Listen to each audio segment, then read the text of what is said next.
진정한 예배가 숨쉬는 교회, 주님이 주인 되시는 교회, 믿음의 기도가. 오늘은 교회 절기로 대강절 첫 주입니다.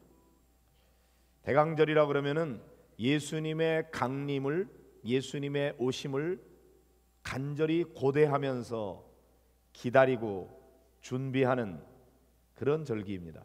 그래서 때로는 강림절, 또 어떤 경우에는 대림절, 그렇게 부르기도 하는 그런 기간입니다. 우리가 이제 달력을 보면은 양력과 음력이 있잖아요. 양력이라고 하는 것은 태양을 중심으로 해서 지구가 자전과 공전하는 그런 어떤 주기를 사용해서 만든 것이고요. 음력은 달의 움직임을 중심으로 해서 만든 것이죠. 교회력은 예수님의 생애와 교회 역사를 중심으로 해서 만든 달력이에요. 그래서 예수님의 탄생과 십자가 죽음, 그리고 부활과 승천, 그 이후에 성령 강림과 교회 역사, 이것을 1년 동안에 이렇게 배분해 놓은 그런 달력이 교회력이죠.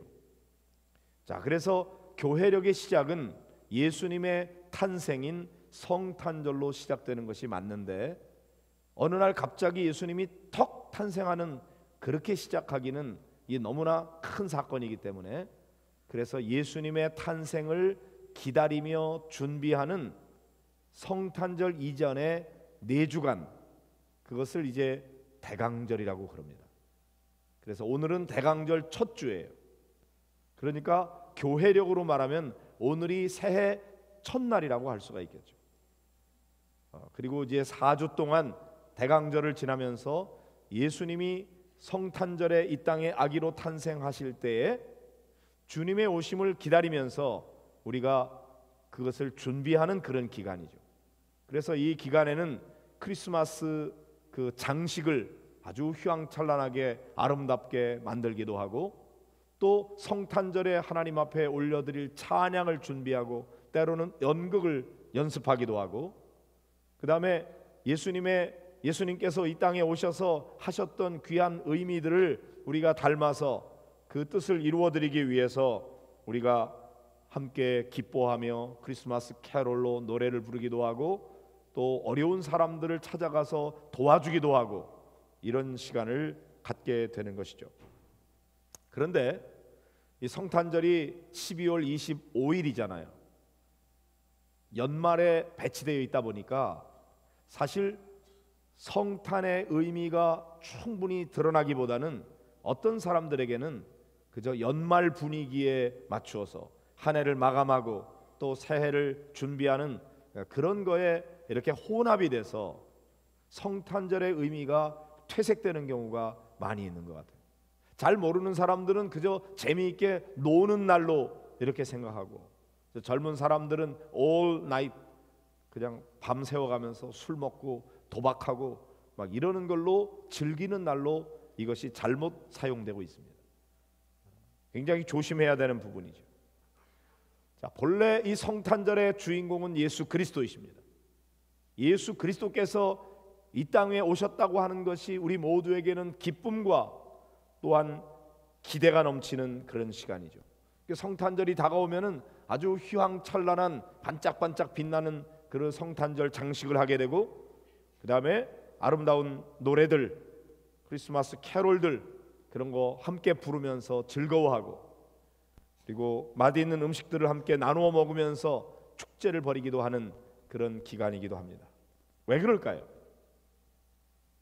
바로 이 성탄절이 우리의 죄에 빠져 있는, 그래서 멸망받을 수밖에 없는 인류를 구원하기 위해서, 죄로부터 우리를 건져내기 위해서 하나님께서 아기 예수의 모습으로 이 땅에 오신 그런 놀라운 사건이기 때문에, 여러분, 멸망받을 수밖에 없는 사람이 구원받게 되는 것이 얼마나 기쁜 소식이에요. 그렇기 때문에 이 성탄절은 모두가 함께 기뻐하는 거죠. 칠흑 같은 어두움에 휩싸여 있는 이 땅에 밝은 빛을 비추어 주듯이 죄악으로 말미암아 멸망받을 수밖에 없고 또 그래서 절망할 수밖에 없는 이 땅에 아기 예수님이 구세주로 탄생하시기 때문에 그것은 우리에게 한 줄기 빛으로 임하는 것이죠. 캄캄한 밤하늘에 반짝반짝 빛나는 그런 별들이 빛나는 것처럼 죄로 말미암아 멸망받을 수밖에 없는 인류에게 예수님의 탄생은 빛나는 별처럼 우리에게 희망인 것입니다. 그러므로 성탄절이 다가오면은 우리가 기뻐하고 또 즐거워하고 함께 사랑을 나누고 그렇게 하는 거죠. 자, 여기 초가 5개가 있어요. 매주 하나씩 초를 더 켜가게 될 거예요. 마지막 성탄절에는 5개의 초가 다 켜지게 될 것입니다. 마치 예수님께서 성큼성큼 우리에게 다가오는 것처럼 초가 하나씩 더 켜져가면서 우리는 예수님이 우리에게 다가오는 것을 그렇게 느끼고 기다리는 거죠.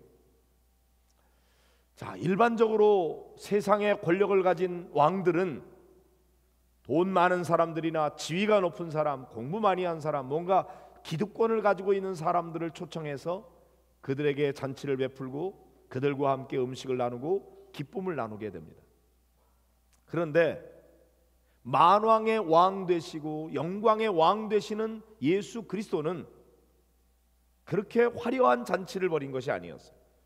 오히려 그분에 걸맞는 영광에 빛나는 하나님의 나라에서의 기쁨의 잔치가 아니라 오히려 냄새나고 더럽고 추악한 그런 이 땅에 오셔서 거기에 병든 사람들 치료해 주시고 가난한 자들과 함께 하시고 배고픈 사람들의 고픈 배를 채워 주시고 장애인들과 함께 하시고 온갖 천대받는 사람들, 죄인이라고 손가락질 받는 사람들, 고아와 과부들, 여러 가지 이유로 불쌍한 이 사회적 약자들을 주님께서 찾아가셔서 그들을 돌보아 주시며 그들의 친구가 되어 주셨다고 하는 거죠. 거들떠보지도 않던 사람들 곁에 주님께서 찾아가 주셨고 그들이 아파할 때 그 아픈 곳을 어루만져 주셨고 그들을 치료해 주시고 그들의 아픔과 상처의 이야기들을 들어주시고 그들의 친구가 되어 주셨어요.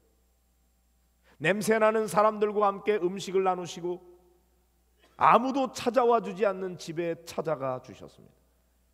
배고픈 사람들에게 먹을거리를 채워주셨어요. 외로운 사람들의 곁에 있어 주셨어요. 자, 예수님께서 이 땅에 오셔서 그러한 삶을 사셨기 때문에 우리들은 성탄절이 다가오게 되면은 예수님이 하셨던 그런 삶을 본받아서 그분의 삶을 닮아가려고 우리도 평소에 바쁘게 살면서 돌아보지 못했던 가난한 사람들, 병든 사람들, 외로운 사람들, 소외된 사람들, 상처받은 사람들, 그런 사람들을 찾아가서 그들을 돌보아주는 일들을 하게 되는 것입니다. 조금 비판적인 사람들은 아니 성탄절에 그런 사람들 그때만 찾아가면 됩니까? 이렇게 질문할 수 있습니다. 예, 성탄절만 그래야 되는 것은 아니에요. 사실 1년 내내 그렇게 살아야 돼요. 그러나 우리가 때때로 이 험악한 생존 경쟁의 현실 속에서 때로는 내 욕심에 빠져 그런 걸 돌아보지 못하다가도 추위가 다가오고 성탄절이 다가오면서 주님께서 이 땅에 오셔서 사셨던 삶은 이런 게 아니었는데 이렇게 돌아보면서 성탄절만이라도 어려운 사람들을 돌보고 그들에게 관심을 가지는 그런 시간을 갖는 것은 좋은 일이죠. 성탄절이 다가오는데도 불구하고 아무런 이웃을 돌보지 않는다면 그것이 더 큰 문제인 것이죠. 자, 이제 대강절이 시작이 됐어요. 이 대강절에 우리가 해야 될 일은 예수님이 이 땅에 오실 때, 이 성탄절을 맞이할 때 우리는 누구를 돌아볼 것인가, 그걸 한번 생각하고 계획을 세워보시기를 바랍니다. 조용히 눈을 감고 생각해 보면 하나님께서 이렇게 떠오르게 해주는 사람이 있을 거예요. 아, 그 사람을 나로 하여금 돌아보라고 하시는구나. 그렇게 생각하고 그 사람을 돌아보세요. 어떻게 그 사람을 살펴야 될지 그것도 하나님 앞에 여쭤보세요. 때로는 나를 낳아주시고 길러주신 노부모님, 멀리 시골에 있어서 잘 돌아보지 못했는데 내가 이렇게 해서는 안 되겠구나, 그렇게 생각하고 이 성탄절에 특별히 부모님께 찾아가거나 성탄절 선물을 보내드리거나, 또는 형제 자매들끼리도 서로 소원했는데 이때만이라도 함께 모여서 식사를 나누며 형제 자매 간의 우애를 돈독히 하는 일도 좋겠고요. 사실은 가까이 사는데도 불구하고 내가 돌아보지 못했던 이웃들이 있다면 그 사람들 불러서 함께 음식을 대접하며 섬기는 일도 좋을 것입니다. 아니면 내가 그동안에 짐처럼 여겼던 그런 사람들 돌아보기 위해서 저 서울역에 이 추위에 노숙하고 있는 사람들, 그들을 찾아가서 밥을 먹여주는 일에 동참할 수도 있고, 또 저 수원구치소에 수감되어 있는 많은 죄수들 아무도 찾아가 주지 않는데 우리 교회에서 그들을 위해서 예배드리러 갈 때 내가 함께 가야 되겠구나, 그리고 찾아갈 수도 있는 것입니다. 대단히 엄청난 것들을 가지고 섬겨야만 섬길 수 있는 건 아닙니다. 여러분의 마음과 정성을 담은 그런 것이라면 충분합니다. 시간을 내서 그들에게 찾아와 주는 것만으로도 사실은 고마운 일이 될 수가 있기 때문입니다.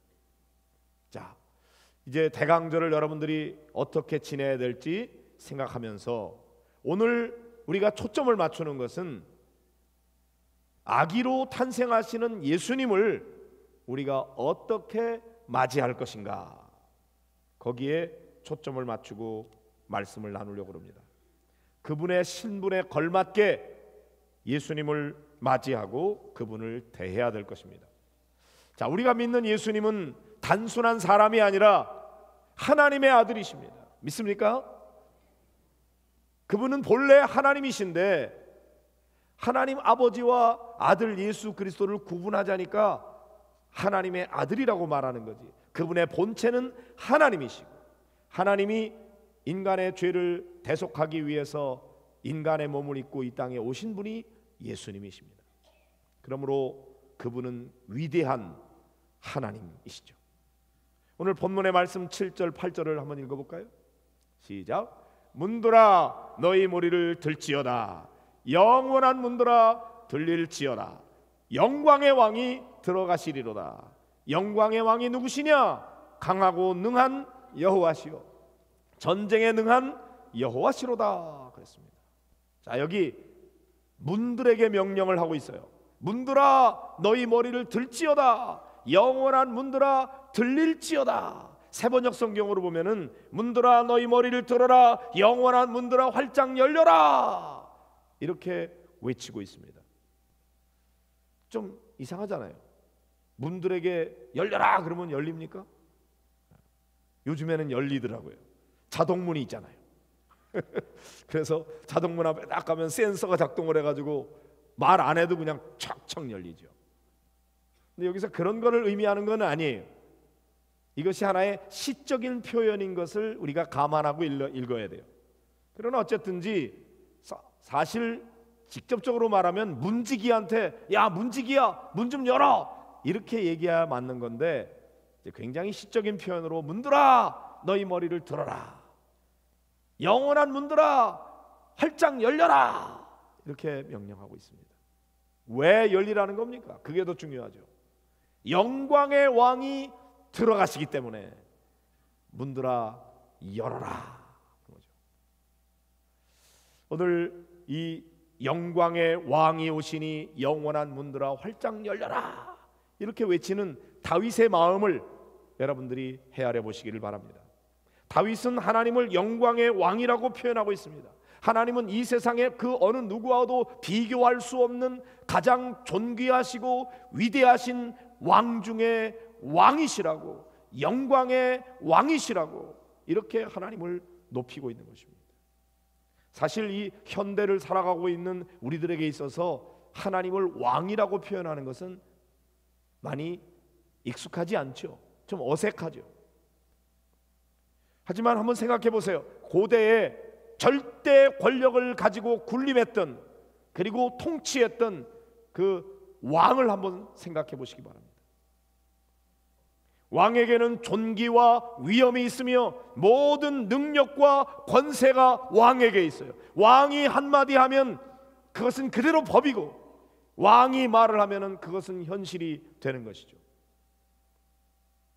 근데 다윗은 자기 스스로 나라를 다스리는 왕이었지만 하나님이야말로 이 온 세상 모든 만물을 창조하신 창조주 하나님이시고, 그분이야말로 진정으로 이 온 세계를 다스리시는 통치자라고 하는 사실을 고백하고 있는 것입니다. 하나님만이 왕이시다. 진정한 왕 중의 왕이시다. 만왕의 왕, 영광의 왕으로 하나님을 표현하고 있는 것입니다. 여러분도 하나님을 그렇게 믿으십니까? 안 믿으시는구나. 하나님이 왕이라는 게 뭔가 좀 어색하시죠. 그러나 여러분, 하나님이야말로 진정 내 삶의 주인이십니다. 내 인생을 다스리는 분이십니다. 하나님이야말로 우리 가정의 주인이십니다. 하나님이야말로 우리 직장을 다스리는 분이십니다. 하나님이야말로 이 도시와 나라를 다스리는 분이십니다. 이런 고백이 바로 이 다윗에게 있는 것입니다. 영광의 왕이 되시는 하나님은 강하고 능한 여호와시요, 전쟁에 능한 여호와시라고 이렇게 다윗은 고백하고 있습니다. 세상에 하나님보다 강하고 능한 자가 없으며 하나님과 견주어 비교할 만한 분이 없는 것이죠. 그 하나님과 싸워 이길 수 있는 사람이 누구입니까? 하나님이 가장 강하시고, 하나님이 가장 위대하시고, 하나님이 가장 높으시고, 감히 하나님과 비교할 자가 없는 거예요. 하나님께는 불가능이 없는 것입니다. 다윗은 그런 하나님을 고백했고, 그런 하나님을 직접 삶 속에서 체험했던 것이죠. 다윗이 어린 소년일 때 아주 거인 장수였던 골리앗과 맞서 싸우게 됩니다. 골리앗은 키가 얼마나 큰지, 그 골리앗과 싸우게 될 때에 다윗이 뭐라 그럽니까? 너는 칼과 단창으로 나오지만 나는 만군의 여호와 하나님의 이름으로 나아간다. 그리고는 다윗이 물맷돌로 막 던지게 될 때 그 돌이 골리앗 장군의 머리에 박혀버렸어요. 그리고는 내가 이겼다 이렇게 얘기한 게 아니라 여호와 하나님이 나로 하여금 승리하게 하셨다고 그 하나님을 찬양하고 있는 거죠. 사울 왕이 이 다윗을 잡아 죽이기 위해서 훈련된 아주 정예의 군사들 3천여 명을 데리고서 온 나라를 이잡듯이 샅샅이 뒤지면서 다윗을 잡으려고 할 때, 다윗은 아무리 사울 왕이 정예의 군사를 가지고 뒤집는다고 할지라도 하나님이 내 편이 되어주시고 하나님이 나를 지켜주시면 절대로 사울이 자기를 붙잡을 수 없다는 사실을 경험하게 됐어요. 하나님만이 나의 피난처이십니다. 하나님만이 나의 방패이십니다. 하나님만이 나의 피할 바위이십니다. 하나님만이 나의 하나님이십니다. 이렇게 하나님을 경험하고 고백하고 있는 것이죠. 하나님이 지켜주시면 언제나 안전한 것이죠. 하나님이 함께 하시면 언제나 전쟁에서 승리한다는 사실을 다윗은 경험했던 거예요. 그리고는 하나님만이 영광의 왕이십니다.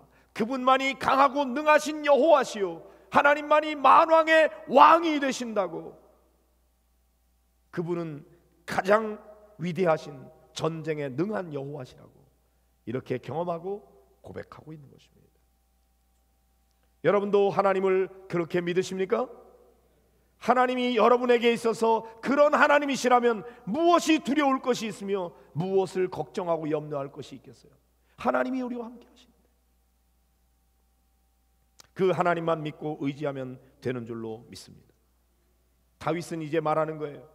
내가 믿고 있는 하나님, 만왕의 왕 되시고 영광의 왕 되신 그 하나님이 들어오시고자 지금 오고 계시니 문들아 머리를 들지어다. 영원한 문들아 활짝 열려라. 영광의 왕이 들어가신다. 영광의 왕이 오시는데 누가 감히 그 길을 막을 자가 있겠습니까? 막을 이유가 어디 있겠습니까? 오히려 영광의 왕이 이 누추한 곳에 찾아오시니 황송해서 왕이여 어서 오시옵소서, 웰컴, 환영하며 파티를 벌이게 되는 거죠. 어떤 면에서는 너무나 영광스럽고 위대하신 왕 되신 하나님이 누추한 우리 집에 오실 때, 더럽고 추악하고 냄새나는 내 마음자리에 오실 때 오히려 두렵고 떨려요. 내가 이런 모습으로 어떻게 왕을 맞이할 수 있단 말인가? 두려운 마음에, 떨리는 마음에. 그럼에도 불구하고 왕이 이 누추한 곳에 찾아와 주시다니 설레는 마음으로, 기대하는 마음으로 그렇게 왕을 모셔드리는 거죠.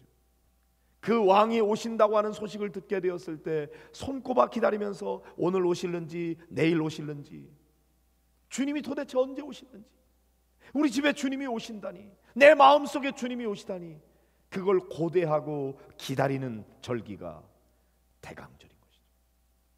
그러다가 성탄절에 예수님이 우리 가운데 우리 구원을 위해서 오시는 그 주님을 맞아들이는 것입니다. 예수님은 바로 하나님이 인류의 구원을 위하여 인간의 몸을 입고 이 땅에 오신 바로 그 하나님이십니다. 우리 눈에 보일 때는 보잘것없는 어린아이에 불과하지만 그분의 본체는 하나님이심을 믿고 우리가 그 영광의 왕을 모셔드릴 준비를 하는 기간이 바로 이 대강절인 것입니다. 그러므로 영광의 왕을 모시듯 예수님을 맞이하려고 해요. 그 왕이 오신다는 소식을 듣고 우리는 준비해야 돼요. 마치 동방의 박사들이 황금과 유향과 모략을 준비하여 아기 예수께 나아가 그에게 경배하며 그에게 예물을 드리듯이 우리 성도들도 주님 오실 때 내가 무슨 예물을 어떻게 준비해서 드릴지, 어떻게 그분을 기쁘게 해드릴지 우리가 최선을 다해서 준비하고 맞이해야 되는 것입니다. 9절 10절을 다시 한번 읽어볼까요?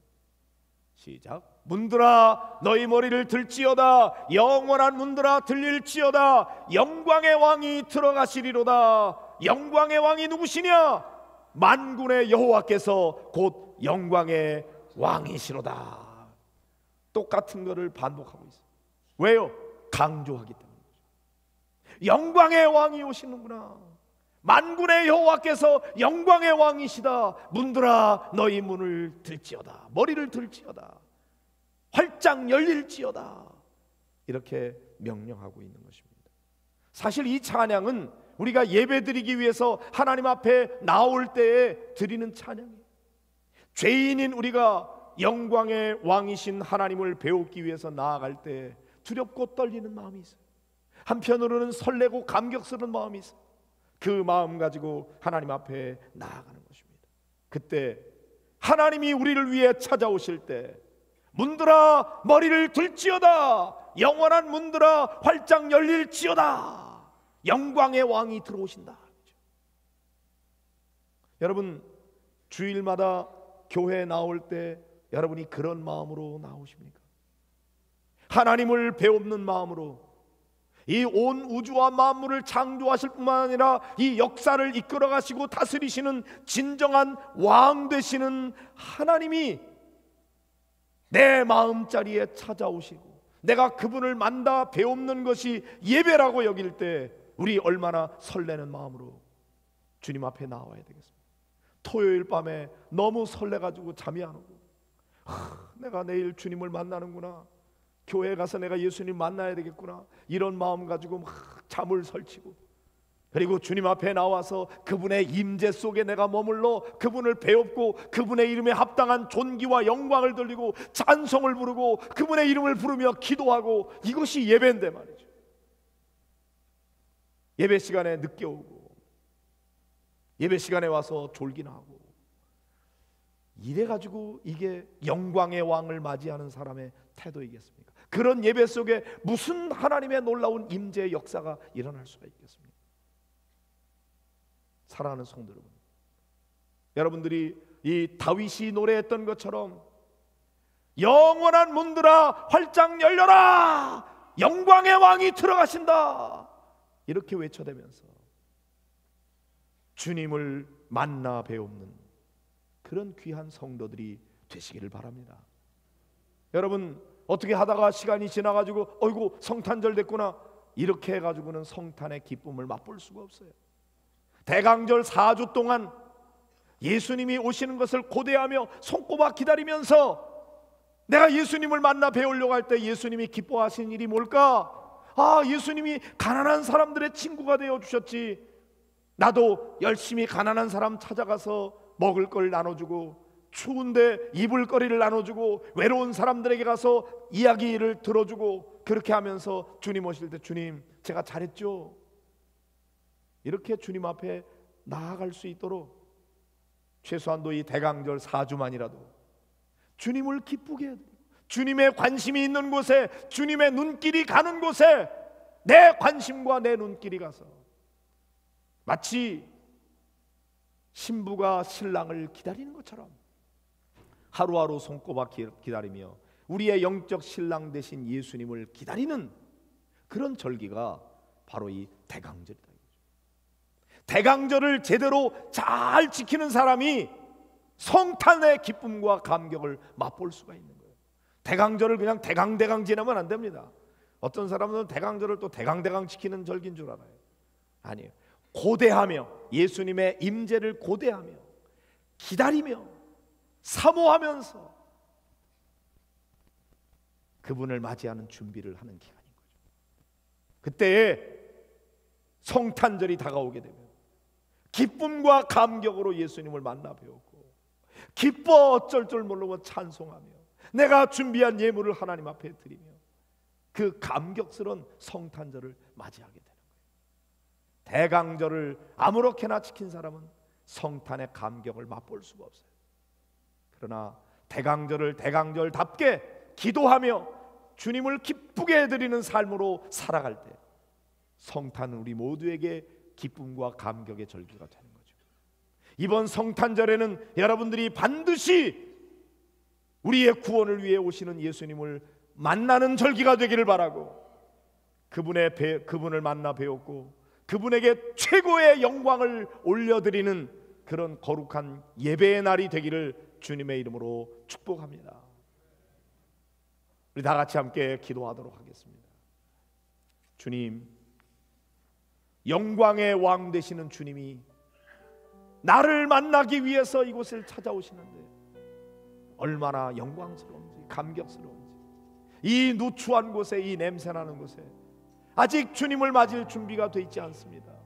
주님, 주님의 보혈로 씻어주시고 정결케 하시고 냄새를 좀 제거시켜 주시고 이제는 주님이 좌정하실 수 있도록 주님 내 마음을 정결하게 하시고 주님이 기뻐하시는 일을 위하여 주님이 하셨던 것처럼 가난한 사람도 돌아보고 병든 사람도 돌아보고 외로운 사람들 상처받은 영혼들 돌아볼 수 있도록 그래서 주님께서 오실 때 참 잘했다 칭찬할 수 있는 그런 삶을 살다가 주님 맞을 수 있도록 하나님 이 대강절을 잘 지나게 하여 주시옵소서. 이런 교회 되게 하소서.